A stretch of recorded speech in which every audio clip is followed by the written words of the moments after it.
I've spent the last few days deep diving into what everyone calls the best AI video editors on the internet, and honestly, the results have been pretty wild. Some of the tools are genuinely useful. Some make you want to throw your laptop out the window, and a few actually made me completely rethink my entire workflow. Today, I'm going to walk you through everything I tried, the major wins, the facepalms, and exactly where Vizard fits into this whole chaotic picture.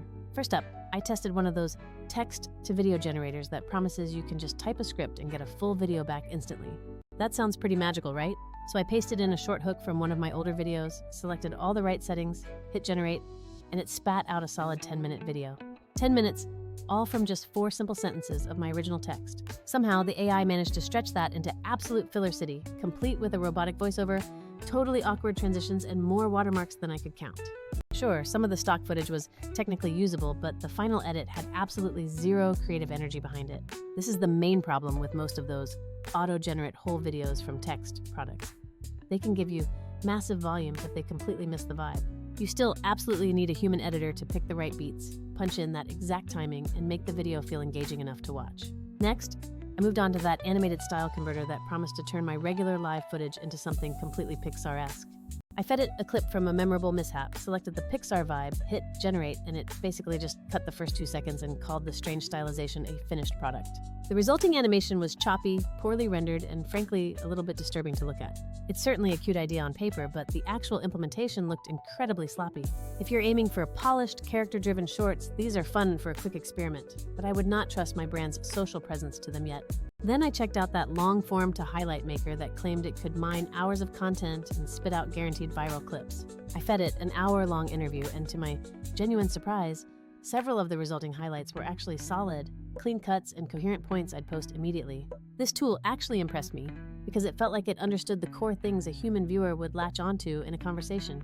However, it still missed crucial nuance sometimes, often stripping essential context or picking sound bites that sounded great but were ultimately meaningless alone.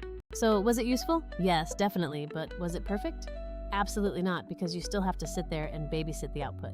Next up, Vimeo's template editor got a spin because it operates completely differently from the others. Think of this platform as a souped-up drag-and-drop editor that comes loaded with a ton of pre-built presets and templates. This is genuinely great for social media managers who just need to churn out quick event recaps or promotional material on a deadline. You edit the template, swap in your specific footage, and about 3 to 5 minutes later, you have a nicely polished promo ready to go. But let's be real, the templates are, well, just templates. They are safe, they are cookie cutter, and they are not ideal if you are aiming for an original brand voice or any truly unexpected edits. Furthermore, for individual creators trying to build a truly distinctive brand identity, this templated approach can feel incredibly limiting. Next up was Luma AI, which is basically a text-driven B-roll generator for those hard-to-find shots. This tool is honestly brilliant in certain specific moments where you need something unique. If you absolutely cannot find a stock clip to match a specific line in your script, Luma can generate a short, high-quality visual that's perfectly on-brand for that moment. The downsides are definitely there, primarily in the form of visual artifacts. Hands often look like mutant sculptures, faces get unsettlingly weird, and you will definitely hit capacity cues when everyone else is using it too. It's a phenomenal tool for supplementing your existing B-roll library, but it's not something you should lean on to create entire scenes by itself. Then I dove into Runway, which honestly felt like the premium high-end offering among all these different tools. Their in-painting and background removal features are genuinely next level, and their generative models map style and motion in ways that look truly cinematic. I could easily remove background elements like mics, isolate subjects, export individual layers, and even generate stylized speaking clips that well preserve the original timing and emotion. It is incredibly powerful, the sort of tool you would happily pay a premium for if you were doing high-end professional video work. But it is not perfect. Some effects still glitch out. The masking can wobble slightly on longer takes, and you still need a human eye to refine the edges and pick the exact moments that truly matter. So, after testing all of these different contenders, what is the actual thesis of this entire deep dive? My thesis is simple. AI is absolutely not going to make human editors obsolete tomorrow. What it absolutely can do is make a good editor significantly better, faster, and much more efficient in their day-to-day tasks. And this is precisely where Vizard comes into the picture, because I'm genuinely impressed by how well it addresses a core pain point that many of those other tools only half solve. Let me make this clear right up front. Vizard is not some sentient, magical editor that is going to replace you entirely. It's much more like having a super organized assistant who inherently understands your audience and can manage your entire posting pipeline while you stay focused on creativity. I used it to take a couple of hour-long live streams and convert them into dozens of perfectly ready-to-post shorts, and the resulting difference was truly night and day compared to the other tools. So here's exactly why Vizard stood out in this entire comparison. First, its auto-editing viral clips feature does the heavy lifting of finding the specific moments that actually perform well for short-form content. It doesn't just randomly pick loud bits or irrelevant laughter. It intelligently looks for strong hooks, emotional peaks, and punchlines that test well for short-form platforms. Compared to that other auto-highlight tool that often picked contextless soundbites, Vizard's resulting clips always felt truly purposeful and meaningful. The result is concise, highly watch-worthy shorts that successfully retain the original meaning of the content. Second is the auto-schedule feature, because let's face it, posting across platforms is one of the biggest daily time sinks for creators. Vizard lets you set your desired posting cadence, whether that's daily or 3 times a week, and it handles all the queuing and publishing automatically in the background. I set a schedule for Twitter, TikTok, and YouTube Shorts, and I literally forgot about my entire posting queue for a full week. The content kept going out consistently to all platforms, and my engagement metrics climbed steadily the entire time. Go try doing that manual posting routine every single day and then tell me you aren't completely exhausted by Friday. The third major win is the content calendar, which finally consolidates everything. No more juggling a dozen platforms and separate spreadsheets. You can easily review all upcoming posts, swap out clips, tweak captions, and visually move things around on the dashboard as needed. It's the operational sanity I didn't even realize I was desperately missing in my workflow. Compare that simple dashboard to running exports from Runway, uploading to a scheduler, and then tracking performance in yet another separate app. Vizard successfully closed that entire operational loop.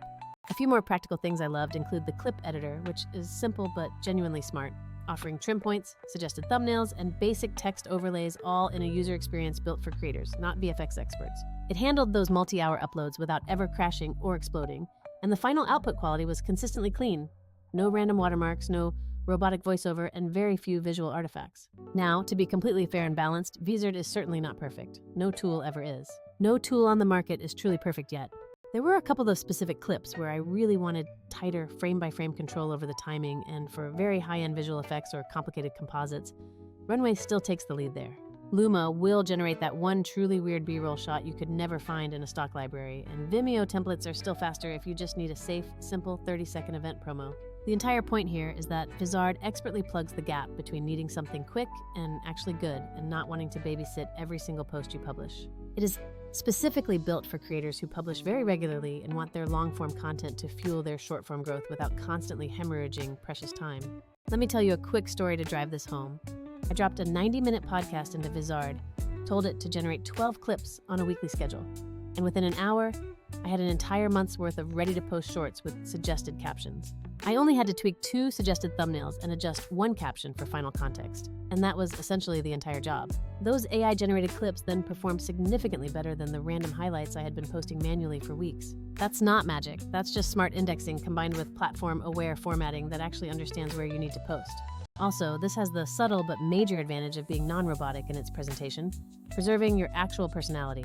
A lot of auto editors churn out generic punchy cuts that end up looking the same across every single creator using them. Vizard's selections, however, preserved the small pauses, the little quirks, and the human reactions that you would otherwise need to hunt for manually. That matters because platform algorithms reward authenticity and distinctiveness way more than they reward generic content. So what's the final takeaway here? Don't panic. AI is not here to steal your editing job. It is here to speed up your existing process and make you more productive. Tools like Runway, Luma, and Vimeo all have critical roles to play. Think of them as your specialized individual instruments. But if you want a steady production engine that turns long-form into platform-ready shorts, schedules them, and keeps your calendar neat, Vizard is the practical, real-world glue. Bottom line, AI tools are evolving fast, and the best play right now is to stack them for maximum benefit. Let the AI be your grunt worker. It finds clips, schedules posts, and handles all the mind-numbing, repetitive work. You keep all the creative decisions that actually make content sing and resonate with your audience. Until the machines pass the Turing test and start arguing with your notes in a meeting, this is the dream workflow for consistency. If you liked this breakdown and want me to run a deep test on your own channel or a handful of your uploads, drop the link below and I'll show you how Vizard handles your specific content. See you in the next one.